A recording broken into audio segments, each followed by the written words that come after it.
Hey, it's Shapes, and welcome to another edition of AniTube Digest, where we go over the best and, not so best anime YouTube videos to come out this week from the 27th of October to the 1st of November, even though I'm recording this on the 2nd, and that's because I'm very busy, and I had to watch all the videos yesterday, so if I forget some stuff and I'm hazy on details, I apologize. First, for the video that I thought was not good, but it's not the worst. I get it. I kind of get where he's coming from here, but it just wasn't a very enjoyable experience for me.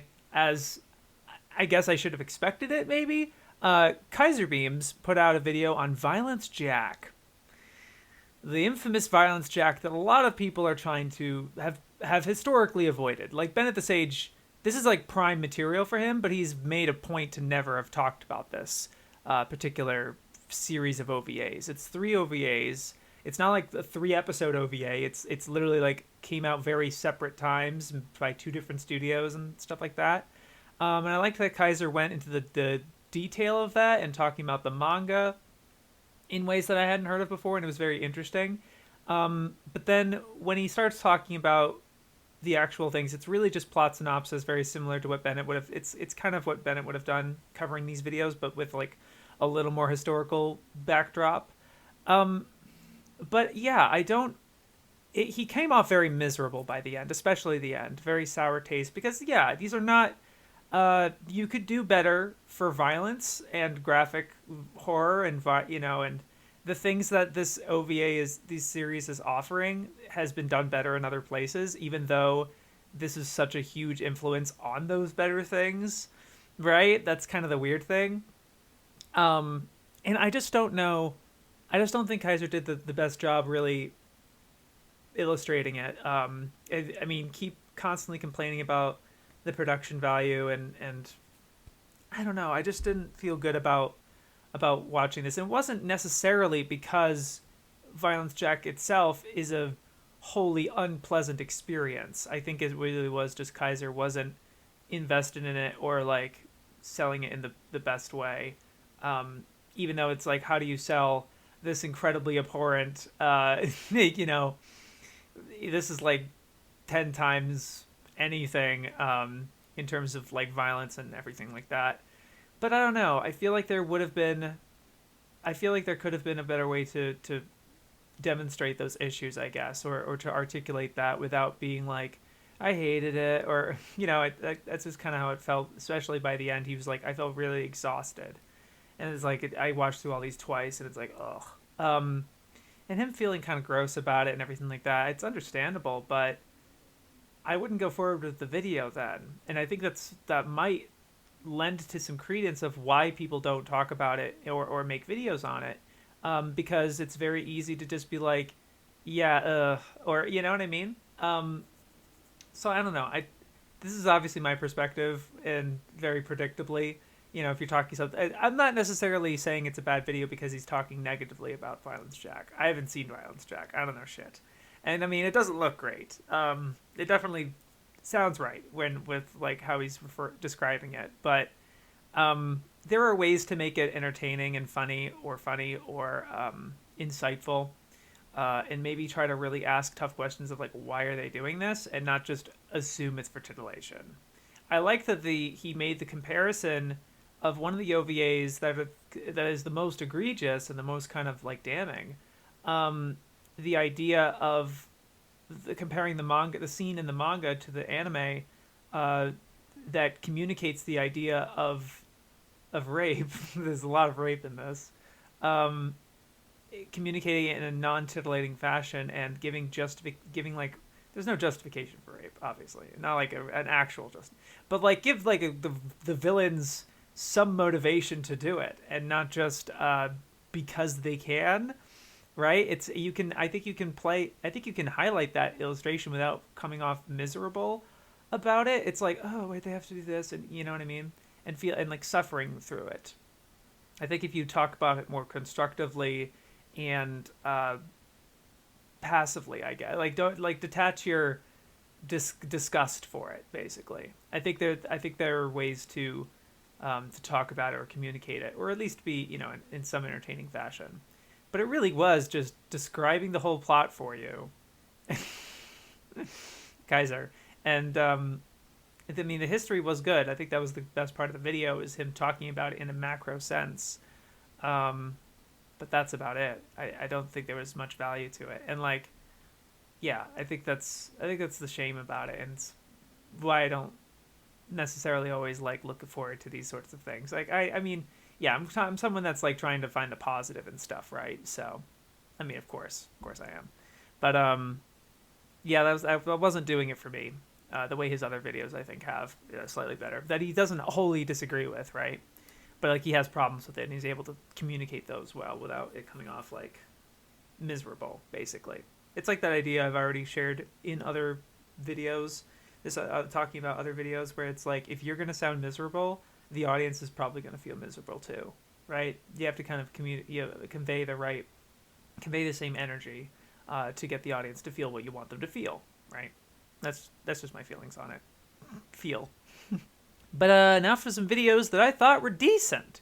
But the first one I do want to, similar to the last digest, or the digest before, talk about a video that I was mostly kind of disappointed by, but it wasn't wholly bad, especially because it's obviously bringing up very, very important points, and I agree with pretty much all of them.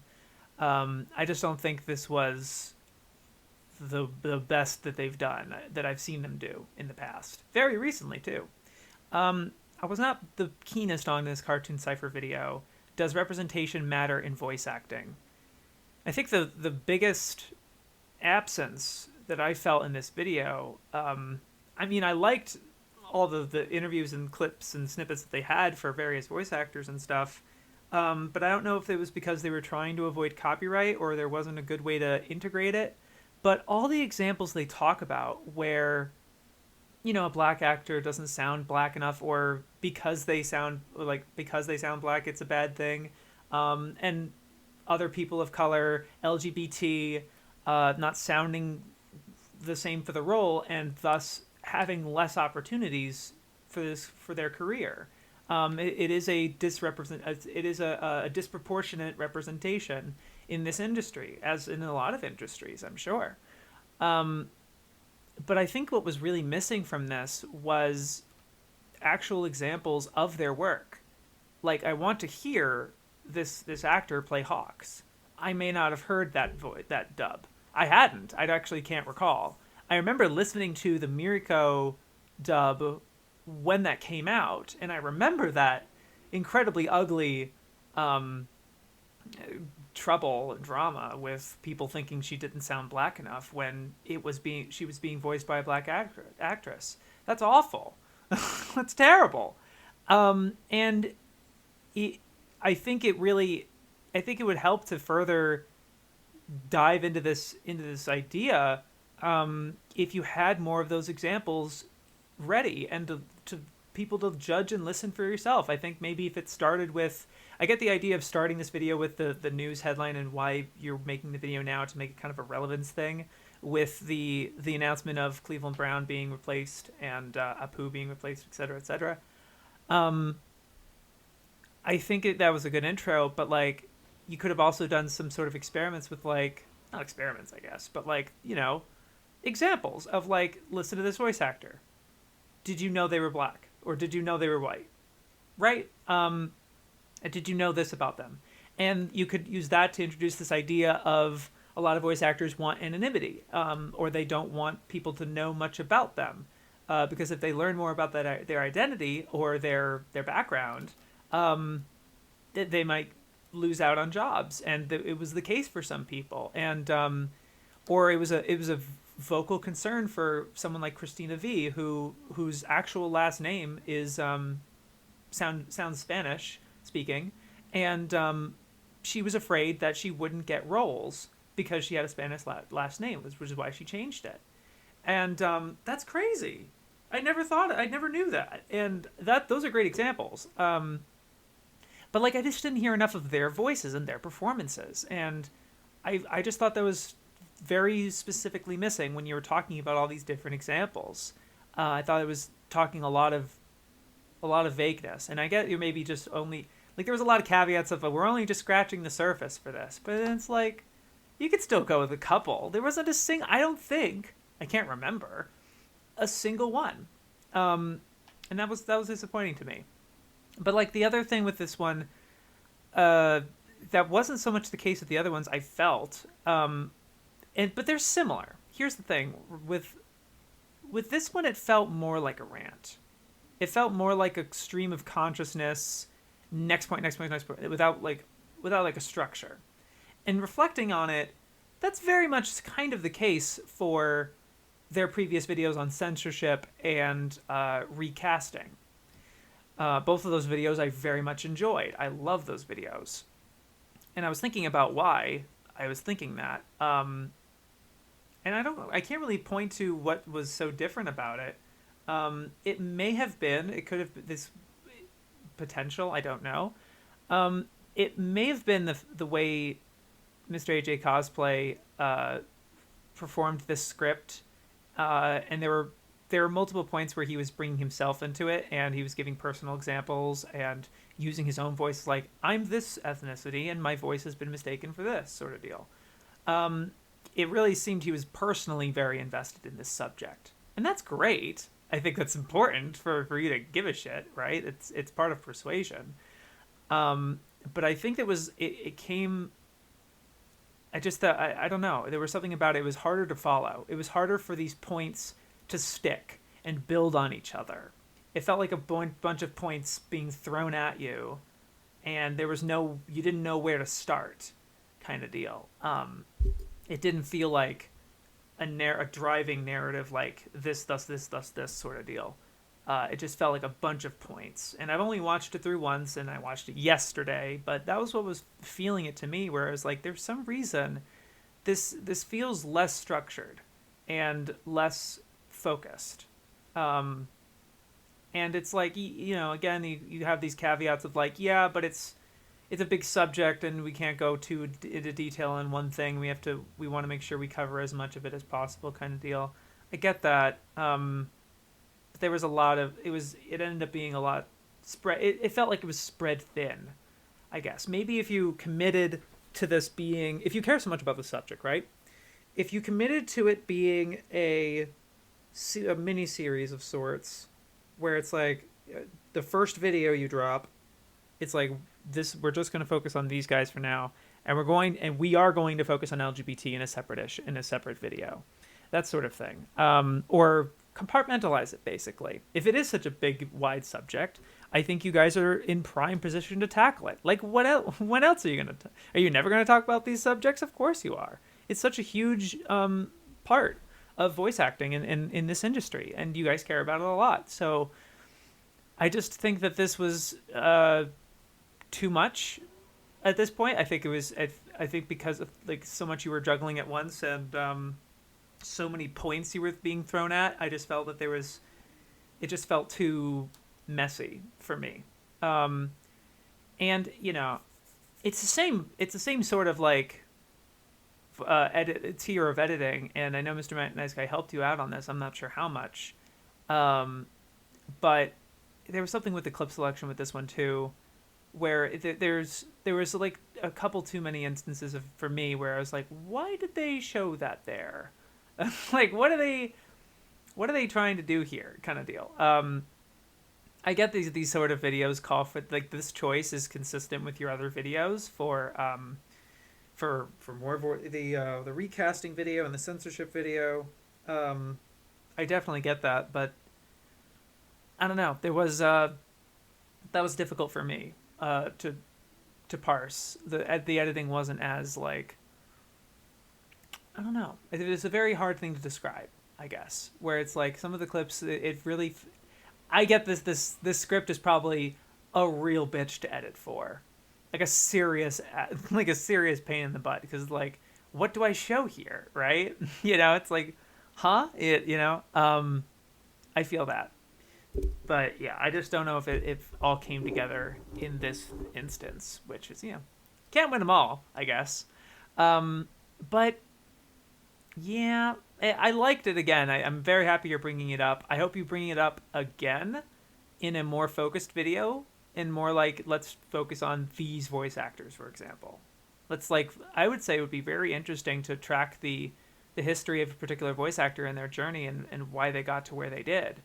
Um, I think I think learning about that a little more deeply, I think, could illustrate the issue even like even stronger than just like talking generally. And it's very nuanced and all this other stuff, right? I feel like that would work a little better. But yeah, I agree. It's a serious issue. I think it's really great that you're bringing it up. I just don't think it was a home run like your previous videos. Would it be? Episode 3 of Oda-chan, the Oda-chan show, has finally come out. Spending $1,000 to buy this waifu. Very clicky title, as usual. I have written notes, and I watched it twice yesterday. So, sorry if there's inconsistencies, and also like this was one video where I believe I had heard the script before, but I don't remember too much. It's been a couple months. But from what I saw, I liked this one. I think I would rate it between the first two episodes. I like the second one more. Maybe just because that's my vibe and stuff. I just liked the uniqueness and the contrast of Oda-chan being this very big ball of energy in such a chilled, more lax environment, maybe. But it was focused and had a narrative, unlike episode 1. So, to me. So yeah, this is something that's been the case for the other 2 videos, but I don't think I've mentioned it until now. But especially in this 3rd episode, the music choice was very good. I thought it was playing very much of its own character. It didn't sound like... I will say the first episode had like a Childish Gambino remix thing, and I think that was a little immersion breaking for me, because I was like, oh, they're just going to pick whatever music. And I think there was one track in this 3rd episode that I recognized, but everything else sounded like it's in line with this show. It's like it's integrated. It's made for it almost. I don't know how much of it was made for this or not, but yeah. I thought it was especially strong and had a really good character in this, especially like the different beats that they were having. Like there's one moment where Oda-chan starts describing the concept of gachas, basically, and there's this really driving beat kind of thing. That was kind of cool. But on that point of the rant kind of towards the beginning, where she's like, this must be describing it, basically kind of like an info dump, if you will. I think it was a little too cumbersome in this episode, more so than the other episodes. I do think there was this like the structure, their style of joke, where you have this thorough comprehension of what you're talking about, very educated and like smart deduction. And then the juxtaposition, the joke, the punchline is like, gimme, and she gets it, but she still wants it, sort of deal, which was funny. I just thought that particular build-up was a little too long. I thought that with the 3 sections, it was kind of a lot, And it is also a good cost-saving technique as well, when you only have like the 3 illustrations. But I'm not gonna knock you for you skip cheap down on animation or something. If any of you don't know, if any of you who've worked on it is watching this for somehow, one of my favorite directors is Osamu Tezuka, and I've probably said it before somewhere, but one of the biggest advantages he had was making dope looking shit on a tight budget. Like he was able to make these. He was able to use these techniques like postcard memories, where like, like the animation happens and then it freezes into a painting. That's a cost-saving technique on its face, but it's cool looking and memorable and iconic and cool. If I repeat myself. So just because it's a cost-saving technique doesn't necessarily make it a bad thing. Not at all. Actually, I think it's very smart, because then you can then allocate those resources to other points that really make it stand out and have those really cool animation moments, and you can spend more time on those, which is great. But I just think that particular section, it was just it was a little long for me. I don't know if it like went like 30 seconds or something. I don't remember. But it felt like in this episode in general, there was a lot of run-on lines and sentences, and it was very leaned heavily on the performance of Oda-chan. And it really became clearer in this episode, and I've said it in I don't know if I said it in the episodes exactly, but she really needs another character to bounce off of.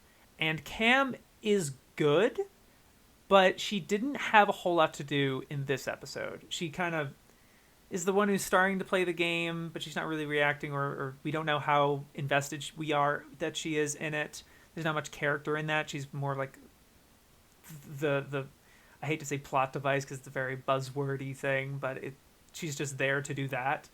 And then she has the one moment where she gets woken up and chokes her, which is funny. Actually, there's that one scene. I think Oda-chan says like Yamaro or something like that, which is really funny to me. Where like she's like kind of this anime girl, and so like she's mostly speaking English, and then she suddenly has like some Japanese words in it, Spanish. I don't know. So, she's like Yamaro. That was I liked that. That was funny. If that's what it was, but I don't know. But yeah, Cam, like she's just kind of there holding the sign for the meeting and stuff and doing the thing, and there was not much for Oda-chan to bounce off of. If she was more abrasive or confrontational, she could still be mute. She still don't have to say anything. But if she had more of an active desires and wants and roles and stuff, I feel like there could be more of a back and forth. But instead now it's kind of just Oda-chan playing with this figure, or this board. You know, there's not much of a dynamic in the same way. So I mean, I would like to see more from Cam. She doesn't need to talk. She can still be mute, but just kind of feel out some more stuff she can do. Basically, that's kind of funny. I think like pantomime characters can be really funny. But I think Oda-chan does need an adversary, like someone who's like to really challenge her or not like a straight man, but like some adversary. Which like there may or may not be an adversary later. I don't know. What do I know? From what I remember from our talks. But, yeah, I just think Cam could be a more endearing character for sure. I was noticing in this one more than the others, but I do think it was the case in the other ones, where the lip syncing is really funny, where it's kind of doing its own thing, and it's not quite synced and everything, and it's more of a general, like you get the vague ballpark of the lines and stuff, but I think that was funny, and I like the authenticity to that, and the choice to do that. I just think it was a little too off at points. I feel like there was a little too many lip flaps, or they were too distant from what she was saying. Because I mean, with dubs, they are watching the animation and then performing over it. I'm wondering if this was performance first, and then the animation was on top of it, and they were intentionally trying to make the lip flaps unsynced from the audio, and they were trying to dance around it, basically. I feel like if that was the case, if it was performance first, animation later, I feel like there may have been a little too much on that choice. I like the choice, so I mean, keep it, but like maybe to make it a little more kind of general, like the animator has an idea of what she's saying, and I don't want to try to mansplain animation to you, I'm sorry. But I mean, if the animation was done first and then the character was dubbing over it, and maybe she does kind of not a voice actor herself doing a half-assed job with the performance, but a half-assed job with the syncing. Maybe that would make it come off a little more authentic. This trick, and I like it, but like, I don't know if it quite worked for me in this episode. I think it was a little more noticeable. I'm not sure there was a skit in between Oda-chan deciding to make the game. She's like, we gotta make more of these. And then her presenting it with the Oda-chan Presents, and then the 16-bit, which was really nice looking. I thought that was really great. And it really helped you stand out from such a saturated idea of this gotchas and the cute waifus, buy the waifus and stuff like that. You can fuck them, whatever. And it because not a lot of them are 16-bit in this way and have this style to them. I think it's really fun.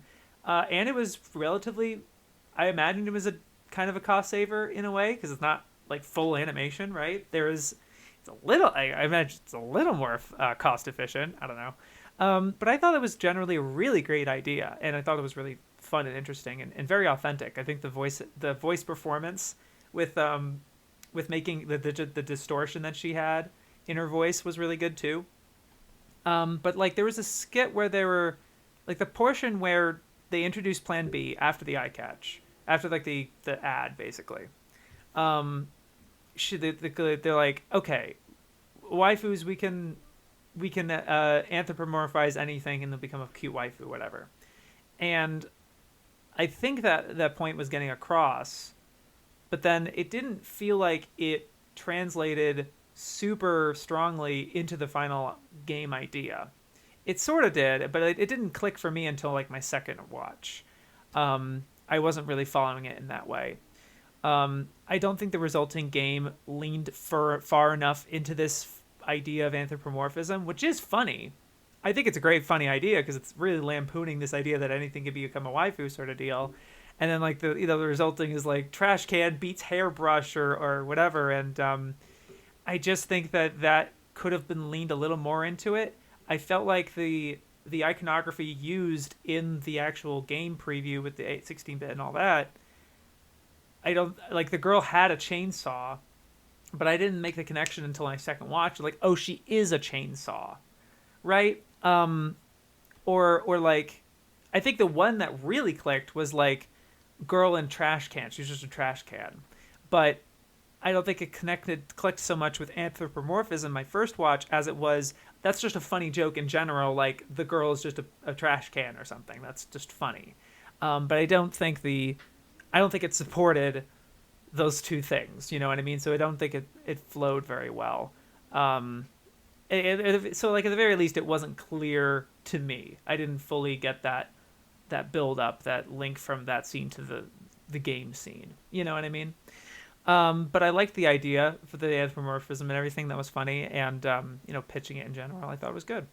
Everything else, yeah, I mean, I liked it. Again, not as much as the second episode. That's fine.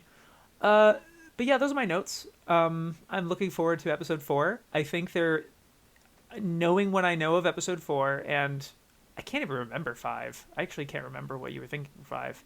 But what I know of 4, I'm very much looking forward, because I think that's really going to be cool. I think it'll be really fun,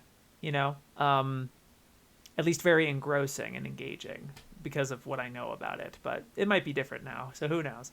But I hope this finds you well in our trying times, and best of luck to the studio. Congratulations on another episode, another successful installment. I hope people liked it. I hope the merch is going well. Everything's doing well. Papa Peachy Keen. And yeah, looking forward to it. I watched a video. I think this is the first time I've talked about TheAlmightyLoli. Nice name you got there, pal. Genocyber anime review, cyborg monkeys and psychic aliens. I really appreciated that. Tal, can I abbreviate your name? I don't really want to call you the Almighty, and I don't really want to call you AlmightyLoli or just Lolly. So I think I'm just gonna abbreviate to TAL. I don't know your name either, so maybe you've mentioned it in the video and I don't remember. It's been like a day. It's been like, I think I watched it yesterday. But I liked that Tal didn't immediately step into this anime's bad and haha. Like, he admits that the plot's not the best, it's they're very two-dimensional characters, but that's not what you're here to see, and he gets that. It's like, yeah, we're here for the gore and the spectacle and the very horrific sort of thing. And I like that he complimented the last 2 episodes where it's like, it was a completely different show. And it's like, wow, they're doing something with the characters, actually. Huh. But it's like, by that point, I've already checked out. But cool, good for you, I guess. Sort of deal. Yeah, I like the approach that you had with this. And I like the sort of AMV you kind of went for towards the middle. where it's like you could watch this anime to your favorite death metal album, and this little like break is like, oh fuck, wait, and he plays like a different song. He's like, it's like I don't remember. It's like Country Road or something. It's not Country Road, but I don't remember.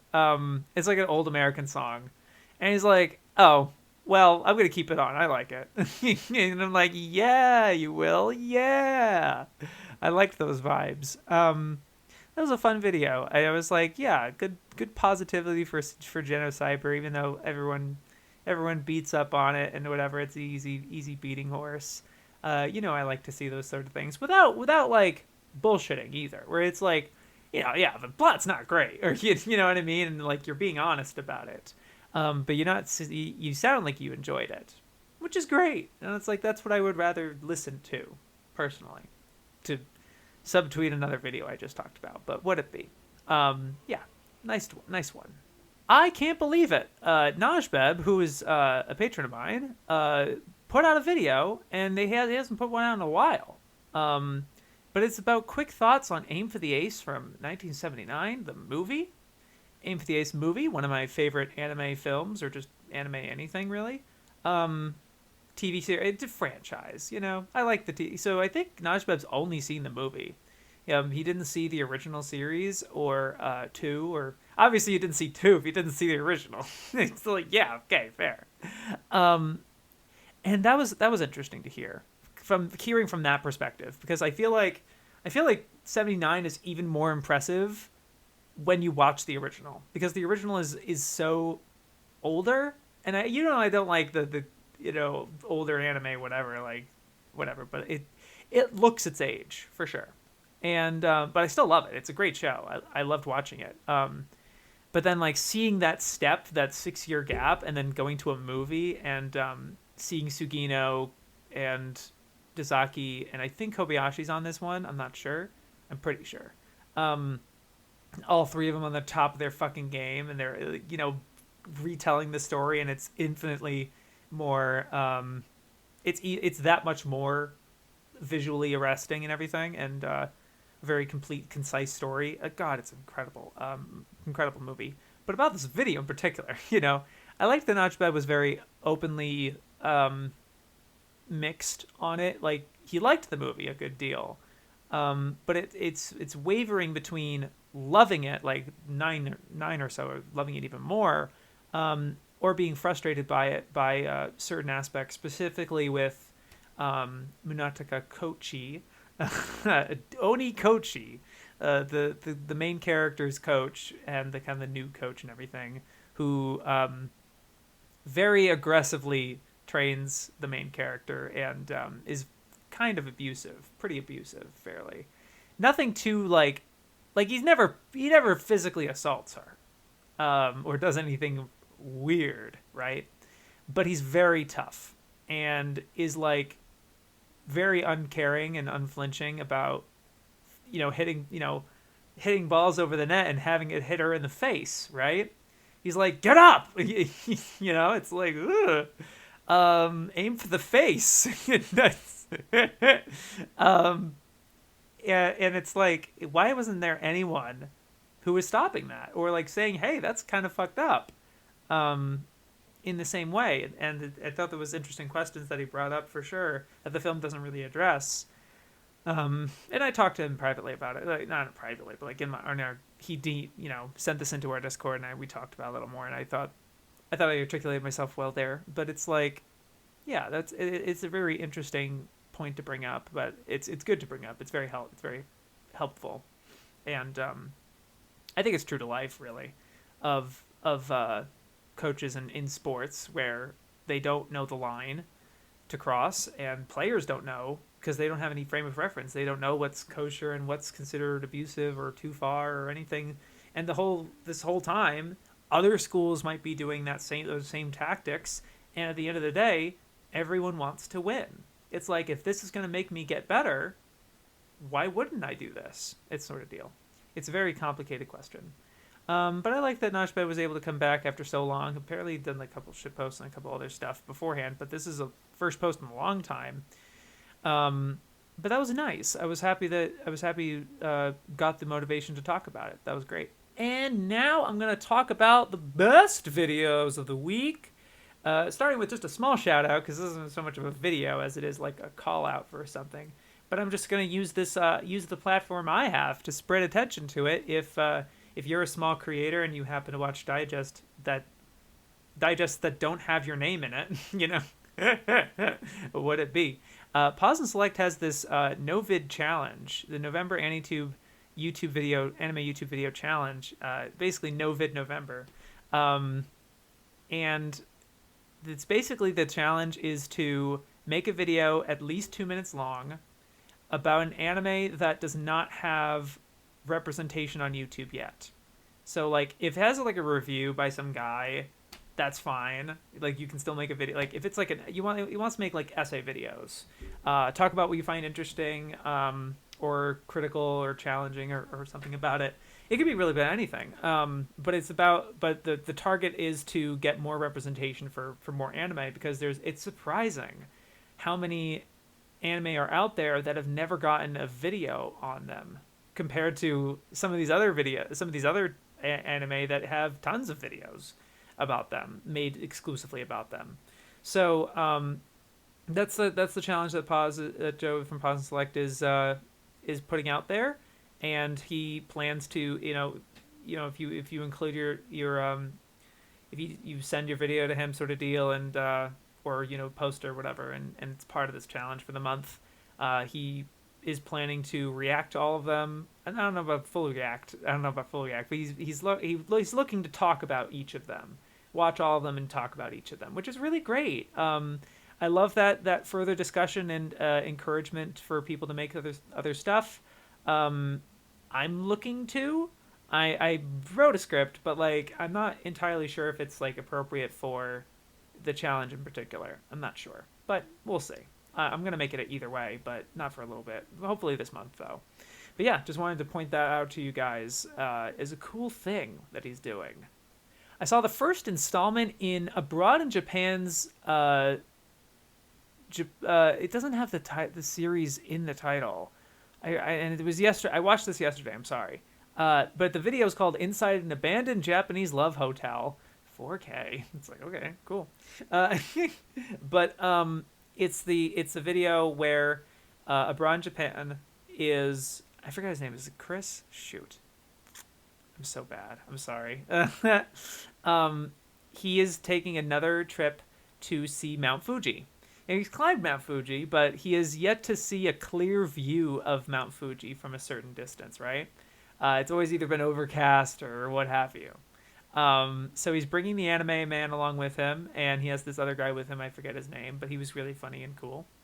And they're doing this road trip basically, and it's a multi-part video series. So this first one, they had this little challenge, and I guess that's where Trash Taste took their idea for like doing challenges in a video basically.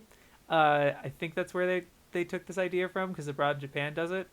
And the challenge was to kind of film a horror movie, but it seemed very organic, this whole journey of they have to one of their friends had to take a cigarette break, and they find this big building that was abandoned and all the windows are open, and they're like, what is this? It's like 8 or 9 p.m. at night, and they go inside, and it's literal horror. Like they didn't even set anything up. It's not like a play thing. Like they just found an abandoned love hotel with a lot of really creepy graffiti and writing on the wall, and everything's smashed and broken and dirty and like scary, and it's spooky.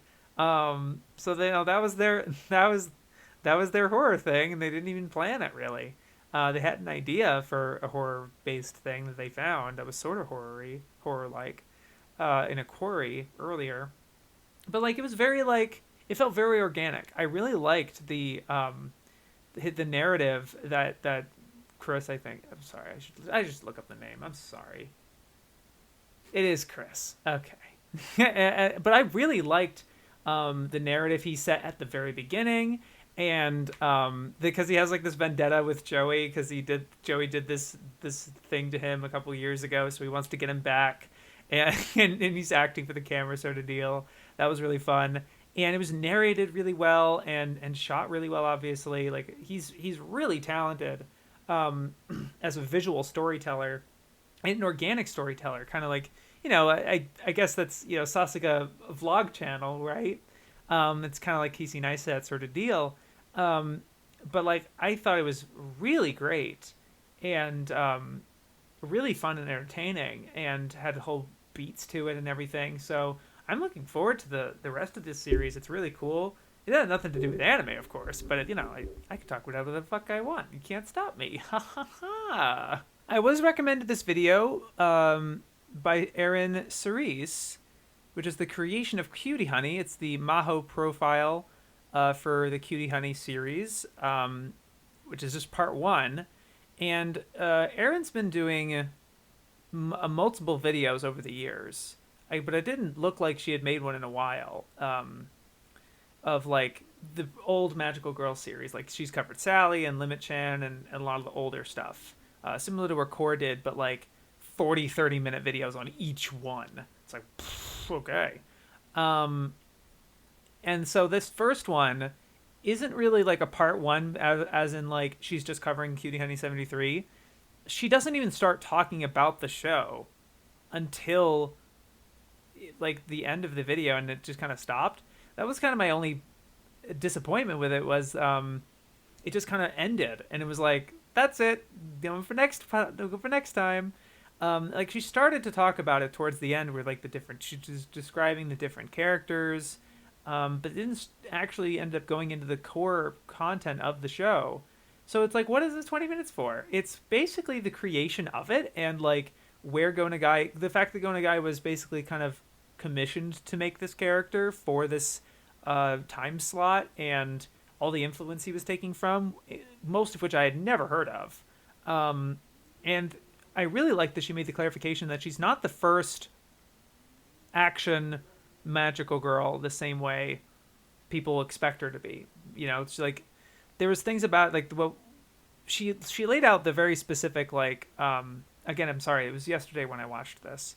But it was like, there is things to say that are interesting about it, her being the first of these specific things, but her being like the first female hero, like first action hero, isn't necessarily true. She is the first solo action hero.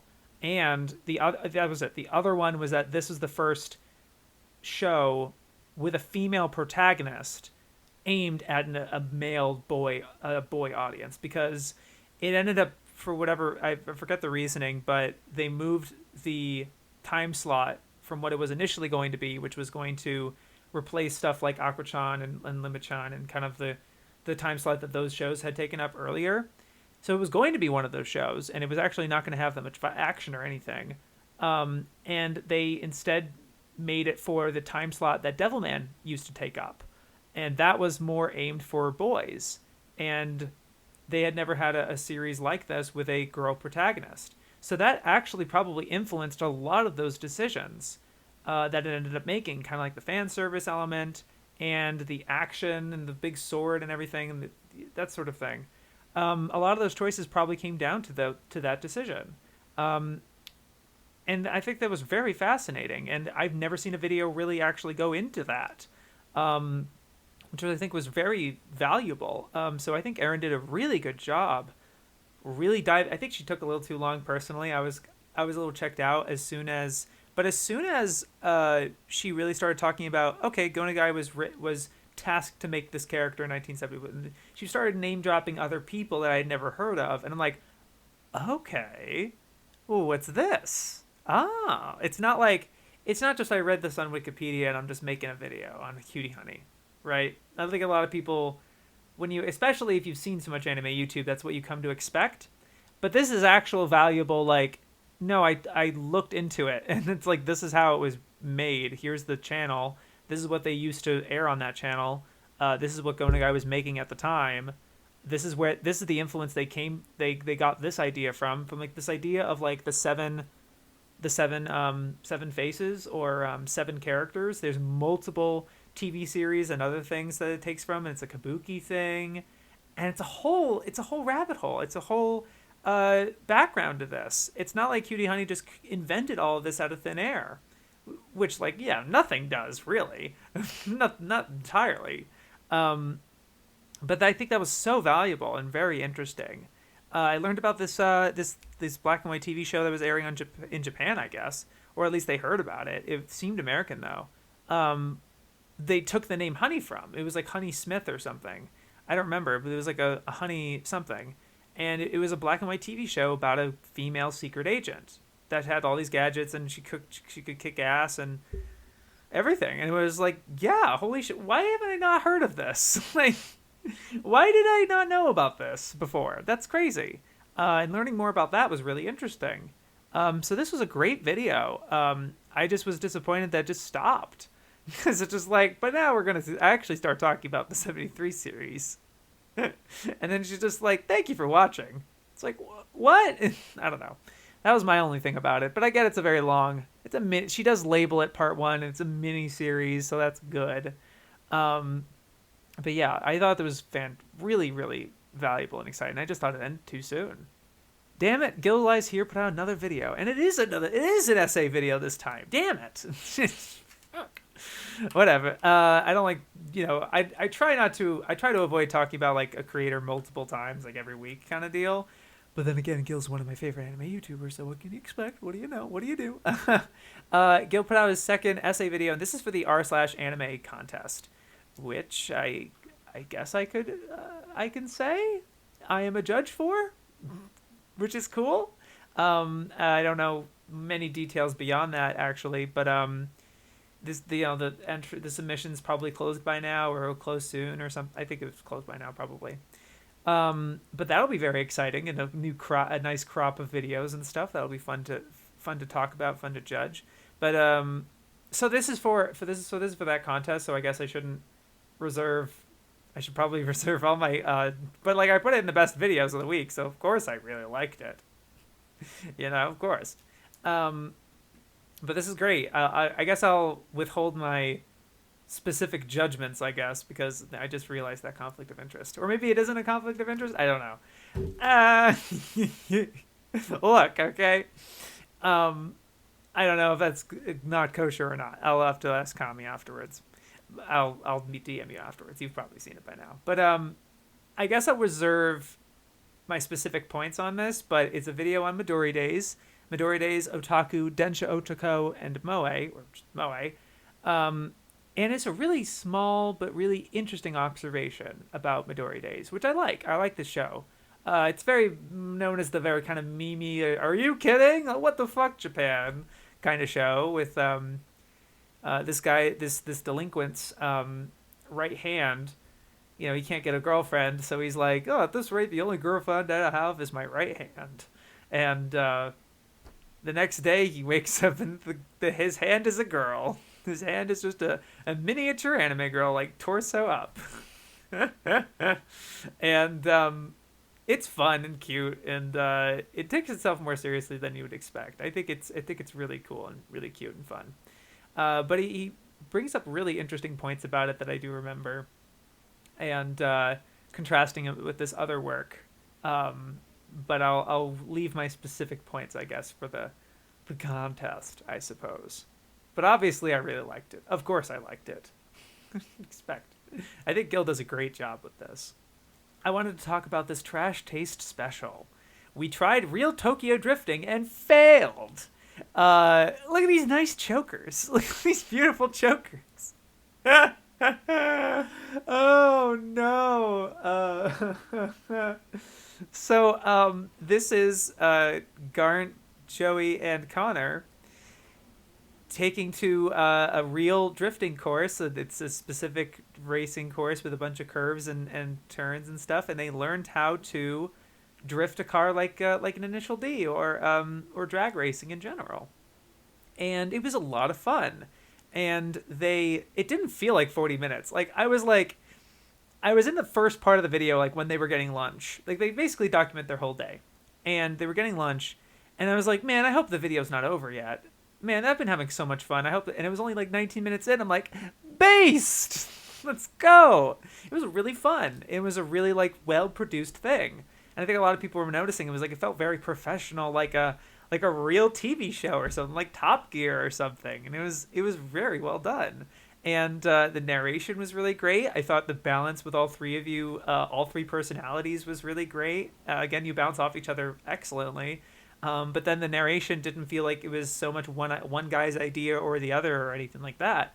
It very authentic, and in terms of the reactions you had, and things didn't go according to plan, like a lot of multiple stalling or Connor breaking two cars, or Joey getting injured on his hand and everything. And all that was just so great to document, and really really authentic and well shot. All the work that went into it and all the money that I'm sure was a very expensive prospect. But that was fantastic, I thought. I loved it. It was really a lot of fun. I think it's more of like the only reason it's not the best video of the week for me is because there was one that I loved. I just like more, but what it be. But this was just like a generally like more of a fun time. Like it was like, it wasn't so much like I was watching, and that's what I really like about Trash Taste, I guess, and I think a lot of people feel this way, that I've been talking to. It's like, it's something that I don't have to watch or listen to as a sizing up, as like what are they gonna say? What's the anime thing you're gonna say, right? Or as a sort of authority thing, or as fellow content creators, right? Like, I am watching a lot of these videos, and obviously with the context of Digest, right? I am watching a lot of these videos and really judging them and stuff, and so I felt like I didn't have to do any of that. I mean, there wasn't much to judge, right? You're not making these big statements, and it's an experience. It's sharing a journey and an adventure with us, and there's not much to judge about that, right? So, like, who am I to, like, this part I didn't like? It's like, whatever, man. Or like, this could have been better. Like, well, fuck off. What? There's a place for that, I don't think.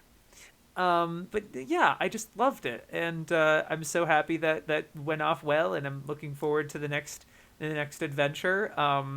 Don't feel like you need to top yourselves with this one, boys. I hope you feel comfortable with the response. Don't feel any pressure, and do the next fun thing. And don't feel like oh, we did this, and the next logical step or something. I think the earnestness in this video was very palpable and very infectious, and I thought it was really fun and really exciting and cool. Great job. Glowing praise. And yeah, but the best video of the week, again, I don't think I can say much about it concretely, because it's another entry in the r/anime award, r/anime YouTube video contest. I don't really know the full name of it. I'm sorry. That's so rude as a judge of the thing. Anyway, but my favorite video this week was from TheCynicClinic, Dragon Ball Z Dead Zone review, Best of Both Worlds. And it obviously didn't feel like a review in the same way. I think he was really reflecting on it as something in the Dragon Ball canon, and how it really balances this dichotomy of Dragon Ball and Dragon Ball Z that a lot of people have noticed, but not a lot of Dragon Ball YouTubers and specifically have talked about. I don't think a lot of them really pay attention as much to that. They kind of just care about Z. But the elements that make Dragon Ball really good, and the kind of the reading comprehension, I guess, that makes Z really good and Dragon Ball really good, and what makes them different and stuff, I thought was really great. I think that's mostly what this video is trying to cover. But then there was a lot of really, really fun stuff, and I'll probably be taking more notes, and I'll look at these probably more carefully as the contest goes underway.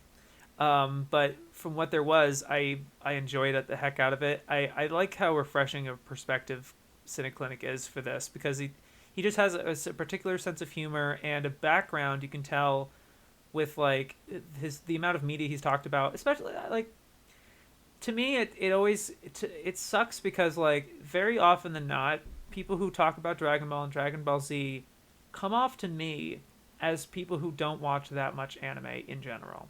And they just kind of talk about it as a general piece of media, or they're very insulated to just Dragon Ball, and they kind of have television in that way. But there's something about the way CynicClinic talks about Dragon Ball and the overall ethos of it that feels very treats it like any other anime, and I like that a lot, because it kind of demystifies it and makes it more accessible for those of us who don't know much about it.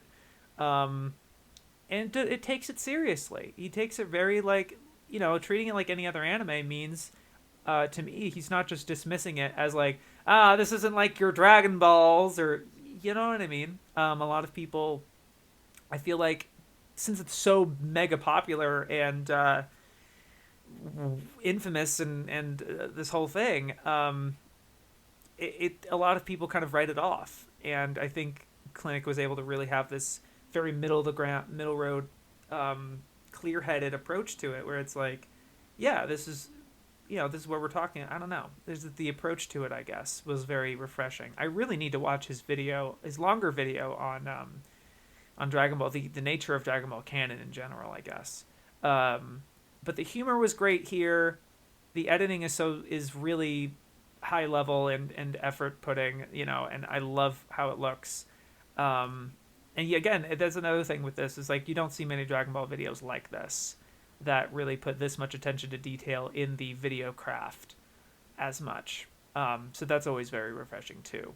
So yeah, I think it was the best one this week. I thought it was really impressive and really awesome, and if that gives you any indication of where I'll be favoring, in terms of this contest, and what it be. But I'll try to be more specific with very specific points later. Also, again, I had watched this yesterday, so yeah, what it be. But yeah, I enjoyed that, of course. And I think that'll do it for this installment of AniTube Digest. Thank you very much for watching. Thank you to my patrons for supporting this, including Beamburst, Durcoin, Hazel, Kuiper, MyAnimePod, Najbeb, Neil S, Teppy Mango, Unique Namosaurus, and Yellow Cheese. You guys are great. You have a great week. Yo, peace.